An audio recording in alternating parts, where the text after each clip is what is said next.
નમસ્કાર મિત્રો, જો તમે આંગણવાડી ભરતી 2026 માટે ફોર્મ ભરવાની તૈયારી કરી રહ્યા છો તો આ વિડીયો તમારા માટે ખૂબ જ મહત્વનો છે, કારણ કે આજે હું તમને એવા 9 ડોક્યુમેન્ટ વિશે માહિતી આપવાનો છું જે તમારે પહેલેથી જ તૈયાર કરીને રાખવા જોઈએ. અને મિત્રો, નંબર 7 પર જે ડોક્યુમેન્ટ છે તે ખાસ ધ્યાનથી સાંભળજો, કારણ કે ઘણી વખત ઉમેદવારો અહીં ભૂલ કરી બેસે છે.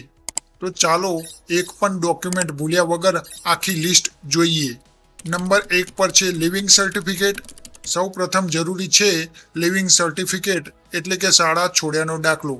તમારી પાસે આ પ્રમાણપત્ર તૈયાર રાખજો અને તેમાં નામ અથવા જન્મ તારીખ જેવી વિગતો યોગ્ય છે કે નહીં તે ચેક કરી લેજો. બીજું છે ધોરણ 10 અને 12ની માર્કશીટ. તમારી પાસે જે શૈક્ષણિક લાયકાત લાગુ પડતી હોય તેની મૂળ માર્કશીટ અને તેની સ્કેન કોપી તૈયાર રાખવી સારી રહેશે. ત્રીજું અને ખૂબ જ મહત્વનું છે મામલતદાર શ્રી દ્વારા આપવામાં આવતું સ્થાનિક રહેઠાણનું પ્રમાણપત્ર. આ પ્રમાણપત્ર પહેલેથી જ તૈયાર છે કે નહીં તે ખાસ ચેક કરી લેજો, જેથી ફોર્મ ભરતી વખતે છેલ્લી ઘડીએ મુશ્કેલ ન પડે. ચોથું છે જાતિનું પ્રમાણપત્ર. જો તમે અનામત કેટેગરી હેઠળ અરજી કરવાના હોવ તો લાગુ પડતું જાતિનું પ્રમાણપત્ર તૈયાર રાખજો. પાંચમું છે આધાર કાર્ડ. આધાર કાર્ડમાં તમારું નામ, જન્મ તારીખ અને અન્ય વિગતો યોગ્ય છે કે નહીં તે પણ એક વખત ચેક કરી લેજો. હવે આવે છે છઠ્ઠું ડોક્યુમેન્ટ, મેરેજ સર્ટિફિકેટ. જો તમારા લગ્ન થયેલા હોય તો મેરેજ સર્ટિફિકેટ તૈયાર રાખજો. જો લાગુ પડતું ન હોય તો આ ડોક્યુમેન્ટની જરૂર રહેશે નહીં. હવે વાત કરીએ નંબર 7ના સૌથી મહત્વના ડોક્યુમેન્ટની, એટલે કે સ્નાતક અને અનુસ્નાતકની તમામ સેમિસ્ટરની માર્કશીટ. જો તમારી પાસે સ્નાતક અને અનુસ્નાતકની લાયકાત હોય તો માત્ર છેલ્લી માર્કશીટ નહીં પરંતુ તમામ સેમિસ્ટરની માર્કશીટ તૈયાર રાખજો.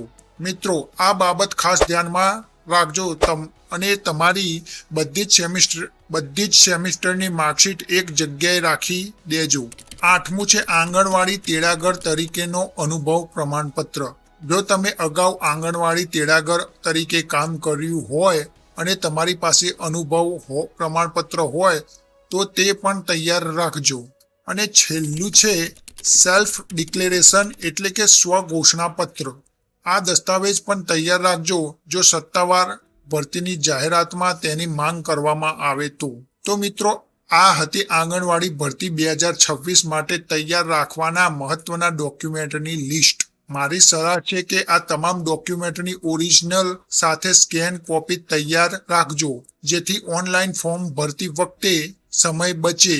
અને ખાસ ધ્યાન રાખજો, અંતિમ ડોક્યુમેન્ટ લિસ્ટ માટે ભરતીનું સત્તાવાર નોટિફિકેશન જ માન્ય ગણવું.